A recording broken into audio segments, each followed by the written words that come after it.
All right, we are live. Brian Kirkbride, welcome to the Future of Fitness. Thanks, Eric. It's great to be here. Thank you.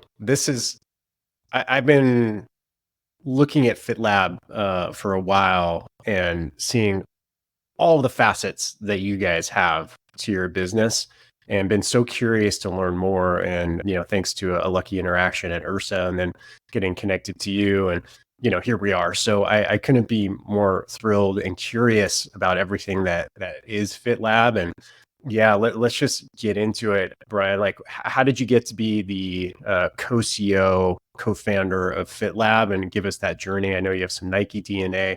There's a lot of things going on here, so give us that and we'll go from there. Yeah.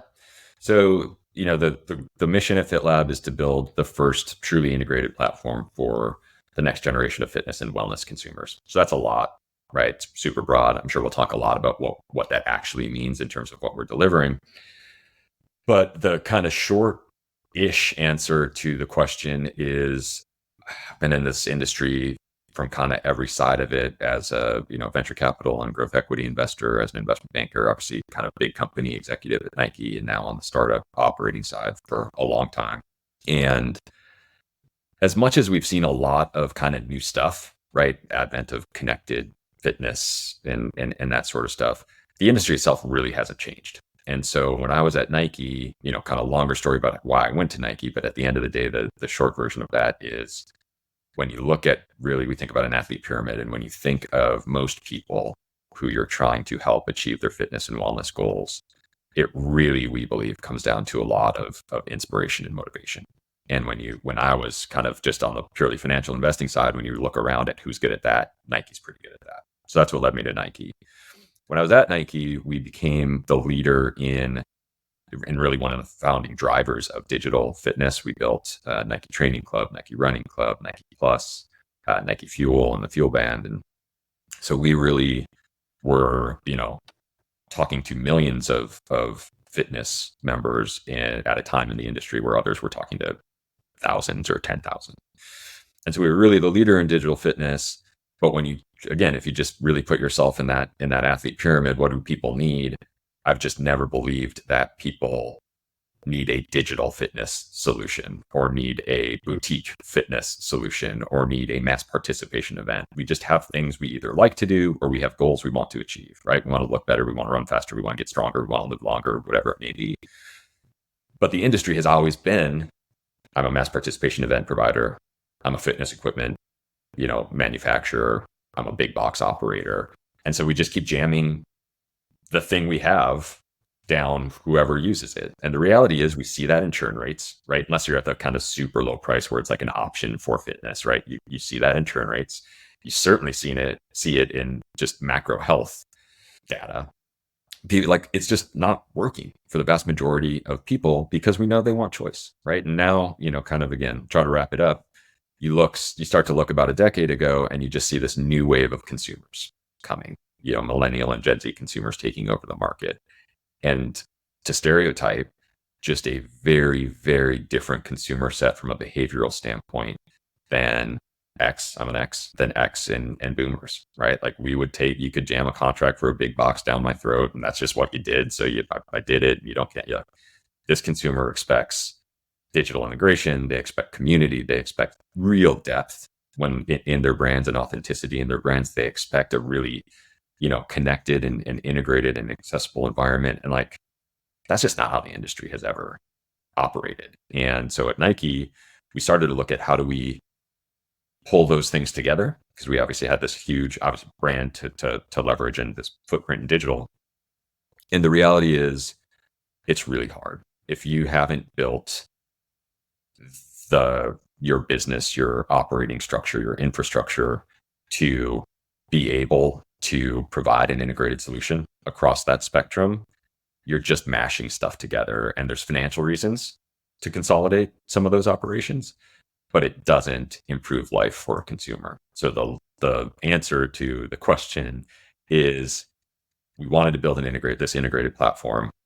We tried kind of mashing some stuff together, but there's just too much friction. And it ends up being that from a consumer standpoint, there's no benefit to a multi-brand portfolio unless it actually comes to me in this integrated environment. And to do that right, we had to build it. We had to build the infrastructure, we had to build the organization, we had to build a tech layer that let us understand where the consumer is across this kind of flywheel of offerings.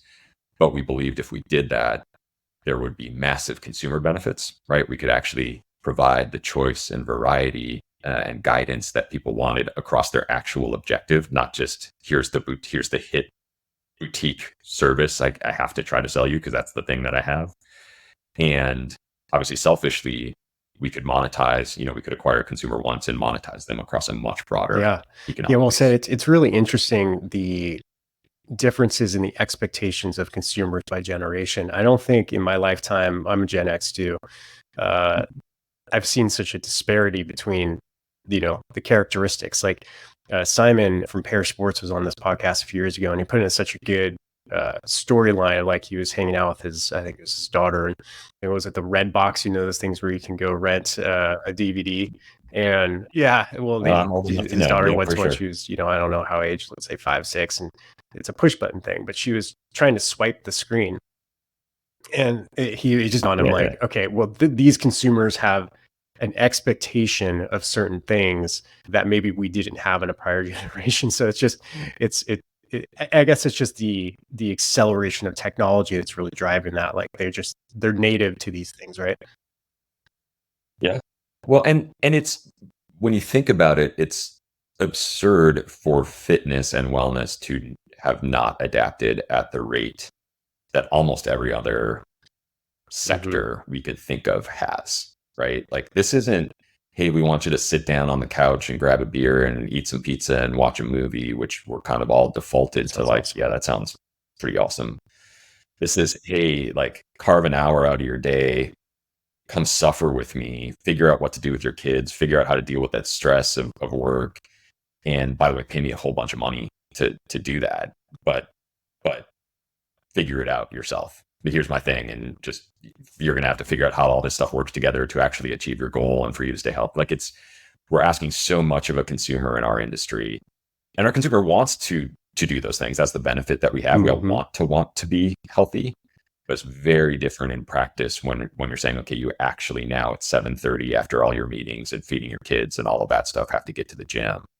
Like that's a lot. And to just arrogantly say, and I'm going to keep pumping the same thing I've been selling for the last 30 years and expect consumers to continue to love it despite the growth and the massive disruption we've seen in connectivity and community and brand authenticity in every other sector that frankly isn't asking as much as we are. I guess here's the big question I have for you. When you say integrated platform, what does that mean? I mean, those are words that are pretty comprehensive of many things. Yeah. So I don't know how you want to describe that. Maybe in like an anecdote of what a consumer should experience. Like, just expand. Yeah. So there's a couple different lenses to it. So let me first provide what are the elements of that platform. So we think of it as a flywheel, and really in simplest terms, we think of it as kind of a services layer and then a product layer. And so the services layer to us is in person. We think of that as, for us, predominantly boutique fitness studios and mass participation events. That's really, when you look at that services layer, it's about $100 billion of annual spend.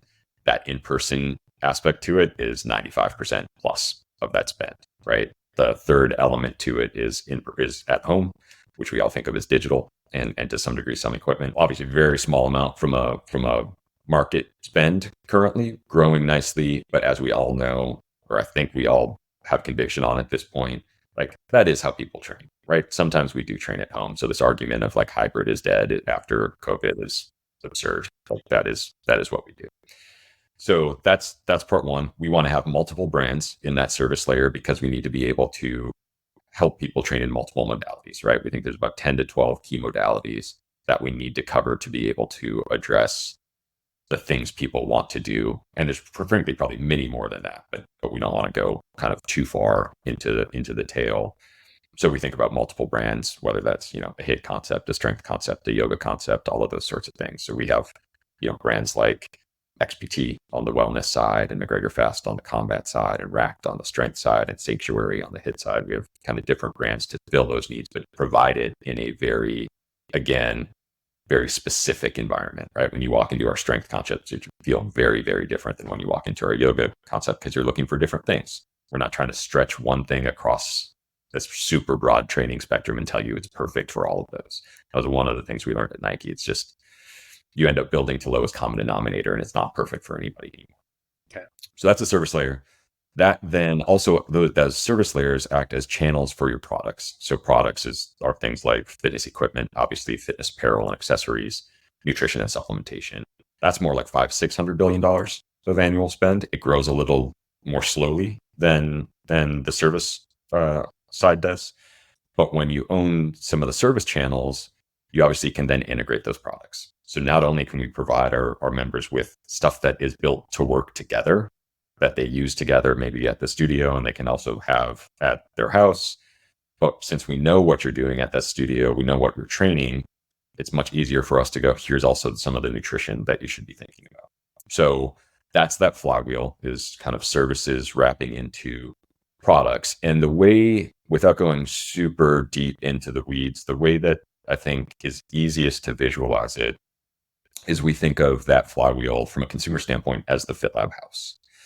So, when we just had a McGregor Fast app to offer to a consumer, that was what we did. So we tried to acquire consumers to have a McGregor, to do a McGregor Fast subscription. That, frankly, again, we know they're training at gyms, we know they're doing other stuff. So we're only satisfying a very, one part of a very broad fitness and wellness interest for that consumer. Two, for us, we're only monetizing about $100 a year. Now, as we look at that house, that is just a door into the house, right? So you open that door, you're now in the McGregor Fast Room. There's studios, there's equipment, there's nutrition, there's this kind of whole, this is what you love to do. There's everything you need to do in that room. And that's just a room in the house. There's also the racked strength room, because we know you like to train in strength sometimes. There's Yoga Vita for when you want to do recovery with yoga. All of those rooms have that same flywheel, right? So we have that same economic opportunity and same complete service for you in each of those rooms. And we've built that house on one foundation, one tech architecture, one integrated organization, so that it is all connected for you, meaning we know that people like you like to go over here in this room, and there's a hallway built for it. And I won't go too far deep into that analogy, but the way the industry is historically broken down is either one, you were different consumers in each of those, right? We're all fighting for kind of user ID on a consumer. So we don't actually know that you're in that room, in that room, in that room. We just know that there's a consumer over here, over here, over here. So we can't actually help you train across all of those things. That's an architecture issue that's actually really, really substantive and difficult to solve. And predominantly in this industry, it's a lot of franchises and a lot of mom and pop franchises, and none of it works together. So, I can't actually go within the same studio network by my office and by my house, let alone have me direct you to sometimes go to XPT and sometimes go to Racked and sometimes go to, a Ragnar event. Like, none of that. They don't have reciprocity. You have to have 18 different memberships. Again, like, if you don't build it to work as one offering to a consumer, it's not integrated. It's just a mashup of stuff. And I would say our industry has started the consolidation stuff. We can kind of continue to see consolidation of offerings, but none of that benefit is really reaching the consumer. It's just mashed together. None of it works together. You can't guide people across. You can't actually introduce them to different concepts because there is no reciprocity between the different franchisee bases. Like, there's no consumer benefit to it. And so integrated platform does sound like this, businessy speak, but really it means you can assemble assets, or you can actually build one service for a consumer. And doing the latter is what we're doing, but it's really, really, really different in terms of how the consumer. Yeah, you really have to take first principles approach, right? To how this goes, just kind of scrapping the current models and saying, no, this is going to be completely different. We're going to reinvent it based on the technology and what we think is coming down the pipe as far as technology and opportunity and trends and demands of the consumer. So yeah, that's a big bite to chew on, man. I know it's all in process, right? Of the architecture exactly right. and the vision being built, but maybe give us an idea, like paint the vision of the consumer experience from X amount of years when you think this is going to be ready to go? What will that be like? Right. Yeah. So the great thing now is that, again, if I just Okay. stick with that house is built, right? So we have that architecture where we do have one user identity. We have assembled the about 500, 600 doors in our in a pipeline of our global licensee network, franchisee network, where we do them as kind of large territory deals. So all of the brands work together. So what that allows us to do is go, we'll stay with this. You are an XPT. We met you as an XPT experience participant, where you went and spent 2.5 days with us learning different aspects of a healthy lifestyle and contrast therapy and breath work and training. We now, understand what your goals are from that experience, and we can actually help you put a roadmap together where we go, hey, my goal is, our XPT consumers tend to be kind of a more higher level in that athlete pyramid. So their goals tend to be around optimization and kind of overall performance, not just physical performance, but kind of, I want to perform well at work and at home with my family, and I want to look good and I want to feel good. And so what that looks is, hey, you're interested in training strength and conditioning, kind of 60% strength and 40% conditioning. So we're going to introduce you to Racked, which is our strength concept. There's a studio here, and here's, programming centralized at home. We're going to have you do yoga recovery, once every week. We're going to have you do XPT contrast therapy once every week. And then we're going to get you, interested in some runs. And there's a Ragnar event that's coming to town 3 months from now. So we're going to get you on a training program. All of that lives in one place for you. You don't have to go figure out that, hey, maybe I like to do that run, and maybe it's the friction, right? I can say, hey, I know I like to train strength. Now go find a place to do that, right? If you're not interested in going on your own in your garage, we remove all of that friction. We give you one plan in one place, but access to these really deep, authentic environments where you can go do today's session in the right place, in the right format, and have all of that work on an integrated basis. Mm-hmm. Obviously, the product stuff pulls through then, right? If you do want to train at home, hey, with Racked and with XPT, here's the equipment that you'll need to train at home. So you don't have to go figure out what that is. You can access it. If you loved using the Assault, runner when you were at Nike Training Studio, then you can obviously have access to that at home. But it's just removing the go figure it out part and letting you be one consumer. We're not going to fix everything for everybody, right? People are going to love something that we don't address. We can't aspire to that, because then you just become too thin and not focused enough.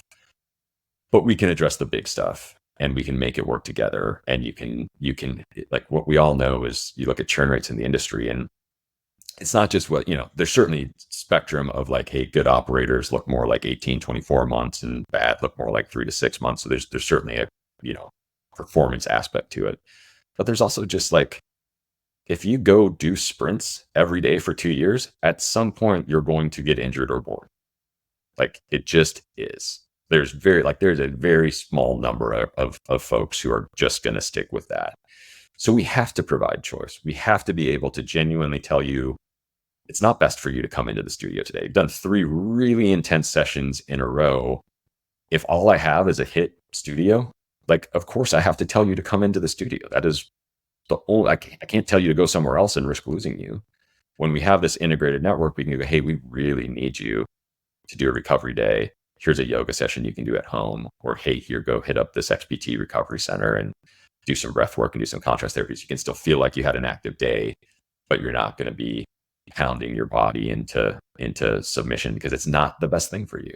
So it just allows us to be flexible and to be an actual partner in the objective, as opposed to, again, where the industry has been is just, I just have to jam this thing down your throat. Or it's been big boxes where like, hey, you can do everything if you come here, but then it's kind of not great at anything, right? It's like you still just walk in the door, and now you just have to figure out what you're doing within the space. It doesn't really solve that. We're trying to hit both by providing the depth and the right environment, but also providing interesting. So if I'm getting this right, a consumer will kind of enter in your ecosystem from a number of different ways, right? then you, based on maybe some data, personal data that's collected between the geography and interests and like all the stuff you get, you can now start to personalize their journey through suggestions, kind of like a choose your own adventure book, right? Where they can start to pick and choose where they want to go, but it's all easily contained within your ecosystem and they don't really have to go anywhere. And then there's certain benefits to them because it takes a lot of the thinking out of it, which is the biggest thing for a lot of consumers in the world of fitness is they just don't want to think, right? I hear that all the time. Like, well, I go to class at XYZ gym because I don't have to think. I just show up, the program is done. I just go on with my day, right? So is all that done through an application? Like, is that how it's done, or how are you guys? What's the main point of contact with the consumer? Yeah, so I think so you can come in through any of those doors, Yep. right? You might have come in through a Ragnar mass participation event or XPT, or Fit Plan or Sanctuary or whatever it may be. And then I would say there's a bunch of different archetypes, right? As you think about folks, there are some people who know exactly what they want.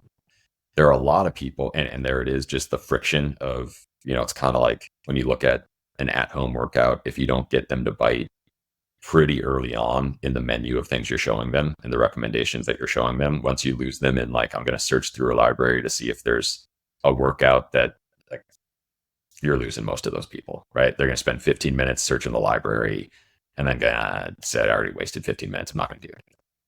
So you have to direct them quickly into something that they like.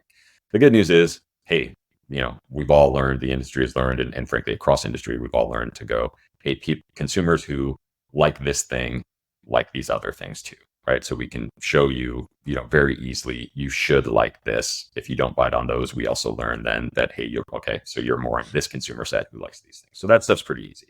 I think the more, and super important, I think the more interesting thing to me is more consumers, when you think about that athlete pyramid, don't know what they want. They just want to look better, or they want to so there it's way more interesting. So if you came in through, again, I'll just say like the McGregor Fast app, us being able to introduce you to a Ragnar team-based mass participation event, endurance event, and give you something to aspire to, right? So if we go back to that motivation, like we need to give purpose to the session. We can't just hope that you wake up. Too many things in fitness, but the vast majority of our industry, we just go, hey, we have this pretty cool thing. And if you wake up feeling disciplined and motivated, then you should show up and you'll like it. And what we really need to be able to do is provide context to like why this session matters. So if I can get you to sign up for an event, you have a purpose. And now we have a reason that it's important for you to train today, and a reason for you to actually put a plan together and think of yourself on a more disciplined basis. If we can get you to do that for 2 or 3 months because we have this event, then you've seen some progress, right? You've built some discipline. You've probably seen some results. You've built a community, built a little bit of confidence. Now you have a chance at being a long-term, more successful fitness consumer. Except where people get lost there is, well, what's the plan? How do I put my plan together to be able to finish this event? That's the easiest thing on the planet, whether in a studio or through a personalized program, right? Like that stuff has been around since, even for us old guys, like you hit your marathon, you put your little marathon date in the website, and you got this 16-week program printed out. It was analog and boring and wasn't dynamic at all. But it's that easy, right? It's and even easier today. So it's that stuff that's more interesting, right? Is, hey, when it all works together, you go, well, I started with this, but I really like, again, I really love that assault runner. That assault runner led me over to assault, where I saw some integrated programming with Ragnar. I looked at Ragnar, and there's this amazing event that's coming, to my area in 4 months. And there's this integrated training program for that event. And that also works with, say Nike Run Club, which there's a running club by me where I can go do that stuff. Like that is way more interesting to me. That serves the I know what I want, and I just need somebody to kind of assemble the pieces for me and have it all work together with one membership and one access and all that sort of stuff. The way more compelling or interesting, exciting opportunity is the folks who don't, where you can lead them across that house, if we stay with that analogy, by kind of showing them things that they should like, and not having to go, hey, you should go do an event. You should like figure out an event, and then I have this program. Like I can do this personalized program that once you figure out your event, like I can spit out that. It's like, well, yeah, that. There's too many friction points and too many places you're going to lose the vast majority of consumers. You have to kind of get them in, give them specific direction, and it's just got to be easy. And as trivial as that sounds, or simplistic as that sounds, that like that's where all the complexity from an operating standpoint is making things simple from a consumer standpoint. Yeah. No, it's a challenge. It's a worthwhile challenge. Though. I mean, it's kind of one of the biggest problems that we have, whether people recognize it or not, is we don't have the what's sort of comprehensiveness across the board to really see where the journey is going from us clients, because it's so different now. I mean, in the pandemic, literally, not literally, but like the gym model kind of blew up, right? And it wasn't the health club or the gym is no longer the center of the consumer experience. The consumer is the center of everything, and there's too many spokes on that wheel to really, have a good insights or control or influence over that journey. So it's an interesting thing that you guys are doing here for sure. And one of the things I want to give some good time to on this conversation is the Nike Studios. It's pretty exciting. I think there is amongst the industry, there is both excitement and a little bit of nervousness that Nike is entering in, because is there a brand bigger, right? So give us some insights into, I think you said 8 Nike Studios are coming out, and what's the timeline on those? What's the experience? Like, what's the difference? How are they leveraging the brand? Like all the questions that people want to know. Give us some insights on that. Yeah. So we're doing 10. We have 2 open, and then 8 more coming here over the summer. And obviously the goal isn't 10, but like that's what's in construction currently. Look, I think the high level on Nike is people should be nervous. I mean, when you go to, I mean, again, that's what brought me to Nike almost 15 years ago, was that they are better at this than anybody else. And it is exactly who they are. Like they are, it was started by Phil and Bill Bowerman, who was his coach when he was at University of Oregon. Like coaching and training is the DNA of Nike, right? Like that mission statement is to bring inspiration and innovation to every athlete in the world. And there's an asterisk where if you have a body, you're an athlete. It's the best mission statement on the planet. So this is who they are. They've wanted to do it for a long time, but obviously the footwear and apparel thing's going pretty well for them. So they have to be really thoughtful about how they do that. So I, as I mentioned, kind of started when I was there. This goal on the studio side started when I was there. So it's amazing to be able to partner with them on kind of the other side of the table to be able to bring it to life. We're starting with 2 concepts. The first is a Nike training studio, which is really like a functional training circuit where it's structured enough that you're not spending, half of your workout transitioning, but still allows us to provide enough variety that it's always changing, very fun, flexible workout. We have kind of we have formats that have very different intents and objectives, because, if the intent of that workout is strength, we need you to not, what happens a lot when you go to these things is it turns into a boot camp, because we know the industry knows people like to sweat. And so it ends up just being cardio with weights, right? We're just telling you to jump around with 15-pound weights, and like, you're never getting stronger with that.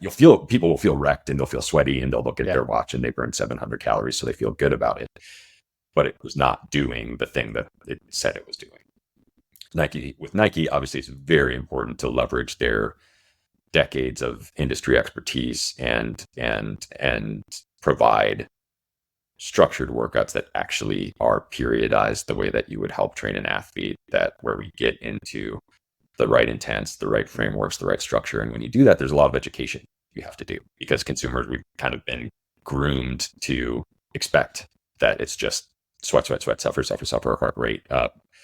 And it is a shocking amount of consumers who don't understand that, like, no, today we need you to breathe and pick this thing up, and it's going to be heavy. Like it should be hard. And that's what we're doing today. So at any rate, it lets us do that in kind of a really, really amazing, beautiful Nike environment. And then the other one is a boot camp. It's Nike Running Studio, and it's our version of a better boot camp where, there is a tread section and a strength section. So that format seems a little similar, but we are having much more of a group experience. So you're not staring at a mirror and your console. You're in a group formation, all running, looking at the same direction. In front of you is a group screen, which will provide some guidance, but also lets us pull data from the treads and provide kind of a game like environment where, again, it lets us do very specific intents. We have an indoor class, endurance, capacity, and a sprint class. So those structures are very different. It's not just like, hey, the interval goes from 2 minutes to 2 minutes and 15 seconds, and we're calling that our endurance format. That endurance format is you're on that tread for 22.5 minutes doing some work. And the game's going to be different, right? The interaction is going to be very different. In a capacity class, we may be having you stay at a certain level, and the game's going to kind of show you that you're trending below your line and we need to get you back up there. And in a sprint, it's going to basically say, hey, we're only measuring this difference in pace. Because what you run into often is people won't use the recovery interval, right? They just want to go as far as they can and keep their heart rate up because the game is flat points or whatever it is. And that's cool. But if we want you to actually behave the way we want to, we have to not reward you for that interval and reward you specifically for how different your peak is from the low. So we actually are going to reward you for being low, not just not reward you. So the games let us do that in a really fun way, in an immersive way, in a way that's different from everybody else in the industry. And we get to do it in kind of where we're a team, right? It's not just this isolated, maybe I can compete with the person next to me or look at that. It's we're all here together trying to do something. We can hit studio against studio or region against region. There's just some really fun ways that we can make that experience feel different. So, and obviously all the standard, there'll be some really nice Nike embellishments that make it feel different. So really excited about those formats. I think the goal would be that there's more formats. Again, they look at the world, I think, very similarly to how we look at it, which is there's just a need for the industry to do better for the consumer, that the consumer needs choice. They need these authentic experiences. They need a trusted guide. And at the end of the day, the vast majority of people need in person. And I do think, the gym, at least the old version of the gym, may have, its role in people's fitness and wellness lives may have changed during COVID, or people may have noticed it was changing during COVID. But it is still what most people like. Again, if you go to where the spend happens and what people are looking for, particularly this consumer, 67% of this like millennial and Gen Z base, which is that cohort is about 85% of gym members, 90% of fitness app users, 67% of them prefer to train in groups. They want community, they want guidance, they are looking for that solution. We can do some of that in an at-home solution. For the vast majority of people, it is a different degree of connectivity and community. And, you don't have, for the most part, you're not going to have lights and music and coaching and these kind of very different environments. So we look at it as exactly what you said, which is the consumer needs to be the center. There are different archetypes of consumers. It all needs to be integrated. We go through different peaks and valleys of what our interests and what our interests are and where we want to be. And that will continue to change and should change. And it should be flexible and it should be adjustable. And that's not just, by the way, over like every couple of years, our interests change. Like that's this week. I'm just tired. And so we need to be able to kind of give you something where you can still feel like you're making some progress, but it isn't come suffer with us for 60 minutes. So let's do some breath work. Let's do a little bit of yoga. Let's do some meditation. And now, we feel like we've kept this steady stream of healthy behaviors. It's much easier to get back into it. Whereas if we lose people for even just 5 days, 3 to 5 days, it's getting them back is different. You got to kind of, work really hard to get that workout. Feels like a really big challenge for folks. So that's the spiel. But look, I think Nike is, again, and I should say the consumer response to these studios, these first 2 that are open, and we got 4, I think, in pre-sale. Like the industry should be worried. It's incredible. Like we obviously expected them to be well received, but I would say that the consumer response has been way beyond anything. I can only imagine. And what exactly? So, what is your relationship with the Nike Studios? Are you guys like a launch partner of theirs or promotional partner? Like, what is that relationship? Yeah, I mean, so we Okay. Own and operate the studios. Obviously, work super closely with Nike. Have a great team that we interact with, daily, and then have really gotten great support across the organization. Obviously, incredible sport research lab there that we get to leverage, and we're doing some really interesting things. They have a really cool kind of running form technology that we're doing some integration with. Obviously on the marketing side and the brand development side. So we're integrated throughout the organization, but have a very close relationship with a specific team that is awesome. But yeah, with their partnership, we're basically partners, and we own and operate them. And are those, and get a is the ton of plan for support those to be from the corporately organization. owned, or are those going to be franchise? Like, what do you guys think, or can you say it? I think we'll figure it out. I mean, I think the goal for Nike, for us, it's really more about, hey, let's show how amazing these studios can be for consumers. And then on the business side, we'll certainly all figure out the best way for that to achieve all of our goals. But if it's Cool, crushing for cool. the I appreciate consumer, that. that's the thing. And That's is it, give me some insights onto the actual like locations, like general footprints, like type of markets you guys are looking at. Like, yeah, give us sort of that. yeah. Yeah, I mean, so we certainly think globally. We think U.S. first, but think globally. On the studio side, we do our territory deals very similarly to how the industry has done them internationally historically. So we do kind of these larger territory deals even in the U.S. We have one in the Northeast already. We're finalizing one in the Southwest, which includes Southern California, in the next few weeks, working on one in Texas, the Northwest, and the Southeast. So kind of all of that stuff is moving really, really well. But that studio footprint just basically starts to, kind of does this kind of exponential curve as you get those in place and start them rolling. On the own side, we do Southern California for the most part. That's the only place that we really have built that we like to build our studios. On the Nike side, the first two markets are Southern California and Austin, Texas. So the first Austin studio opens, I think, in about a month or so, a month or two. Right on.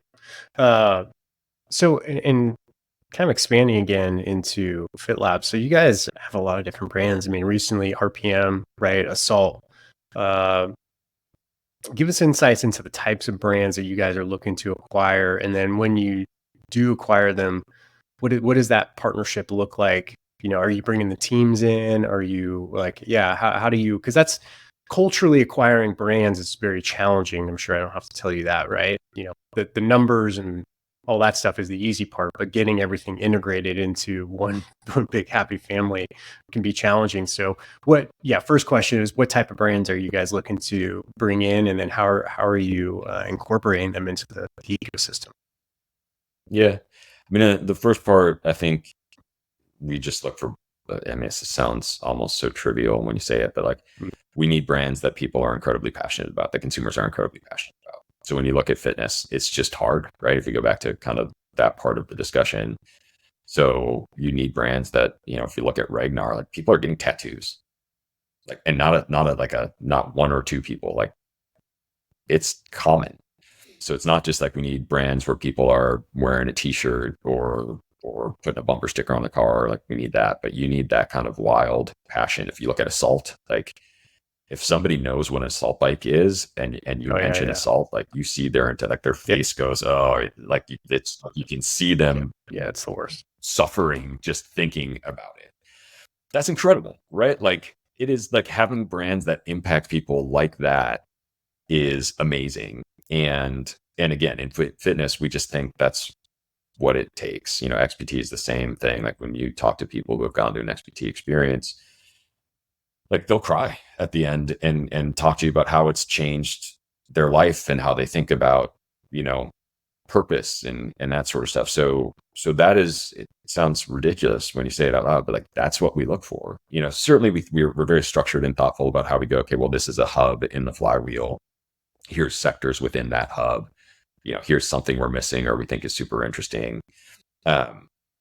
But the first filter on should we build or is there an opportunity to acquire something is just like, is there something that people really, really love? That doesn't need to be huge, right? Like one of the things we're really good at is, hey, there's if we say on the studio side, there's a brand that has 3 to 5 locations. So they've proven the concept, but we can see how it resonates. We can see that. But, getting from 5 studios to 500 studios is just a totally different thing.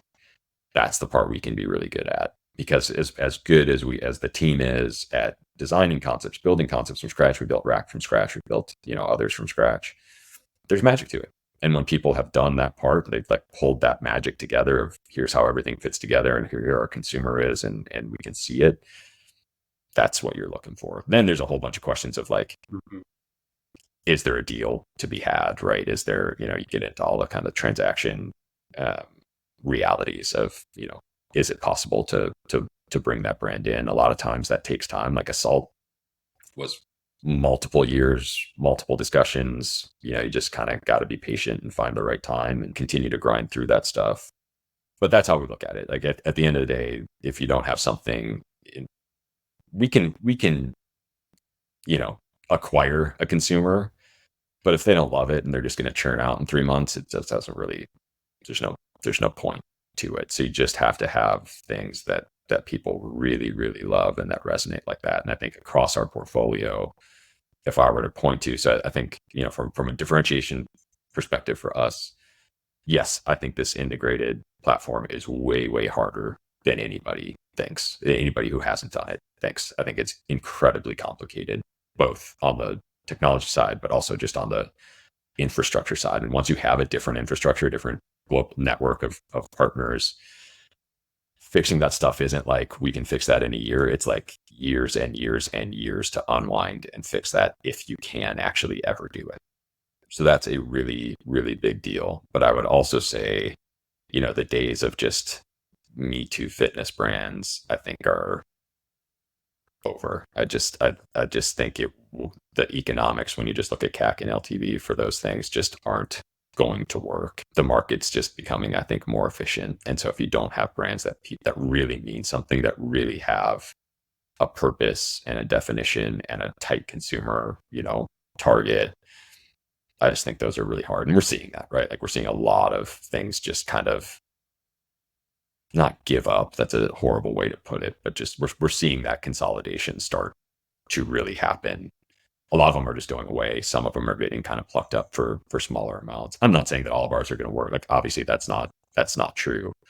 But if you aren't thinking first and foremost about why is this really awesome for a member, I think it's going to be a problem. And that's probably the other thing I'd say about Nike is, that was probably my biggest learning from when I was there, is that is what they're really good at. They're really, really relentless on why is this awesome. Like from for a consumer capital standpoint, like how are you guys going about the acquisitions? Do you have a large fund backing you? Like how is that working?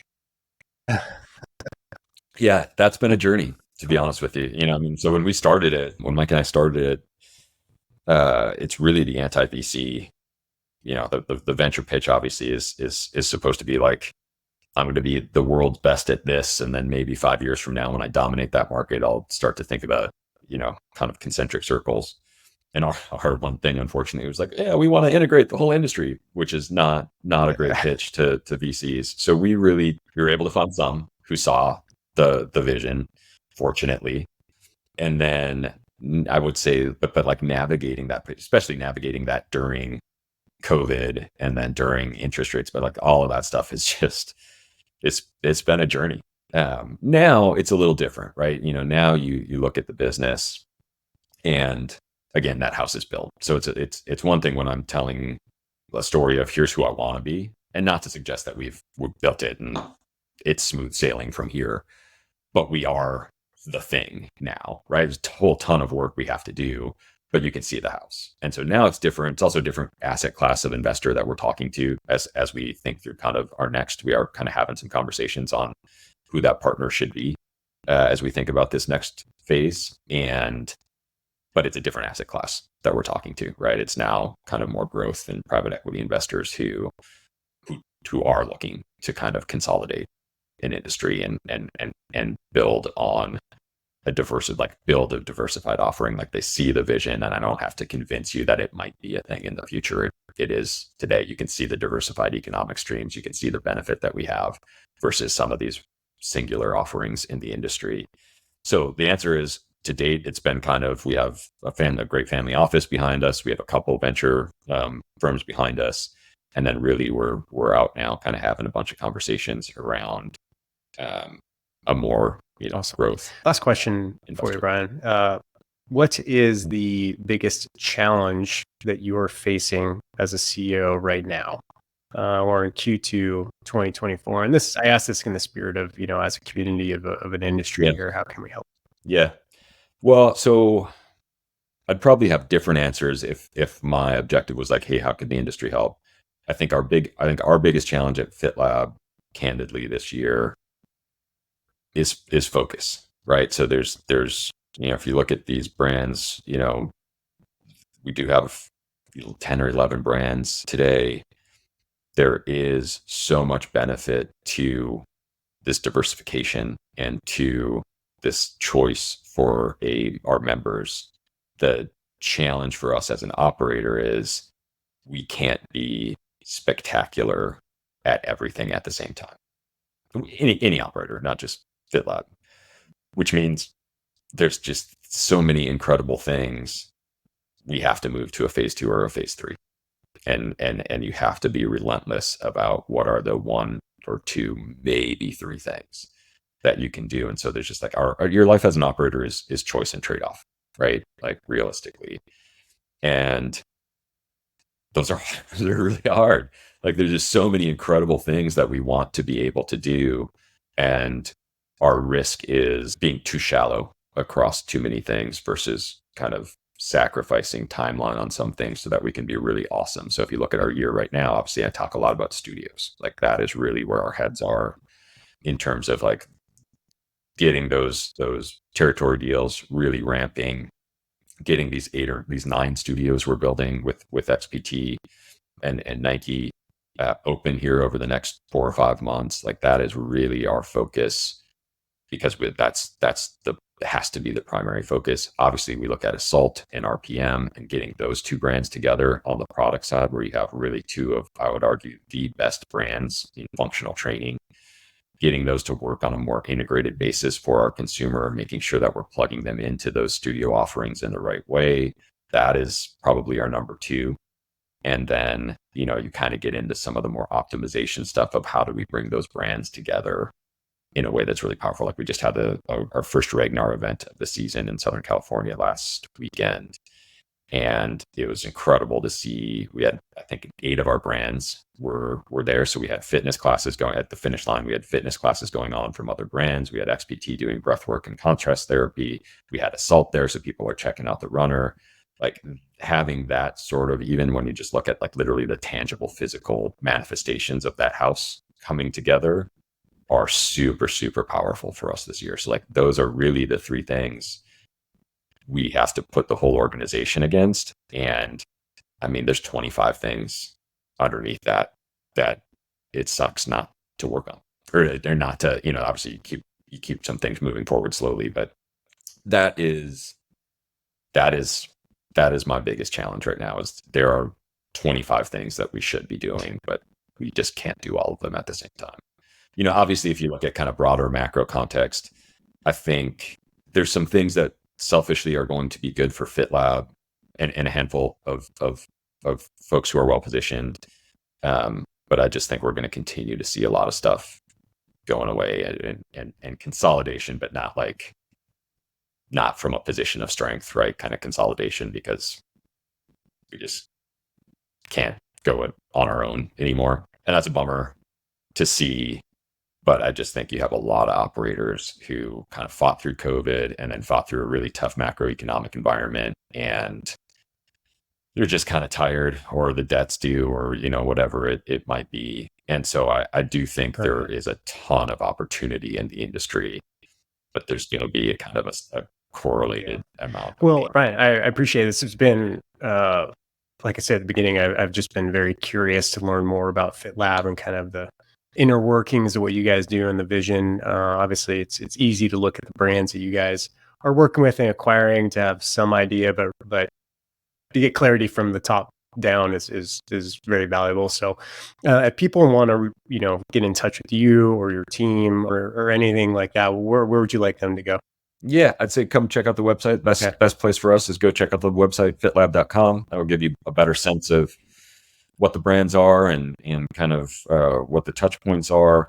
Obviously, I think probably LinkedIn, as boring as that answer is for me personally, is probably the easiest. Thank you so much for spending almost an hour with me today and explaining all this, and very cool stuff. I truly wish you the best of luck, and I'm really excited for Nike Studios. I can't wait to go check one out personally. So keep up the great work, man. Yeah. Ladies and gentlemen, Brian Kirkbride. Let us know when you're. Thanks, Eric. Have a great day.